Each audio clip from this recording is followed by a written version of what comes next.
Hello' everyone, welcome to my new mini blog. আজি বিশেষ এটা কাৰণত আমি গাঁৱৰ ঘৰলৈ যাব লগা হ'ল আৰু দেখিছেনে, এয়া পুতুককৈ পাই গ'লোঁ। মিছা কথা কৈছোঁ দেই, 3 ঘণ্টা মূৰত পাইছোঁ।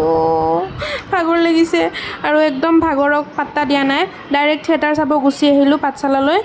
আৰু ইমান ভাল হৈছিল, ফাৰ্ষ্ট ক্লাছ হৈছে। থিয়েটাৰখনৰ নাম আছিল ৰাজলক্ষ্মীৰ ঘাঁখন চাইছিলোঁ আমি। আৰু সিহঁতে প্ৰথমবাৰ কৰিছে, ইমান মানে ধুনীয়া কৰিছে নহয়। অলপ চাই লওক ডান্সটো।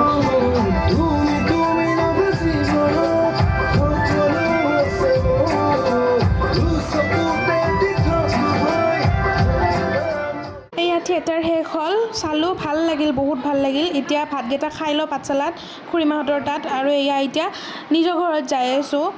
একদম ভাগৰ লাগি গৈছে, টায়াৰ্ড ফিল হৈছে বহুত। সেই দুপৰীয়াৰ পৰাই ঘূৰি আছোঁ, 12:40 হ'ল। আজিৰ কাৰণে বাই, গুড নাইট।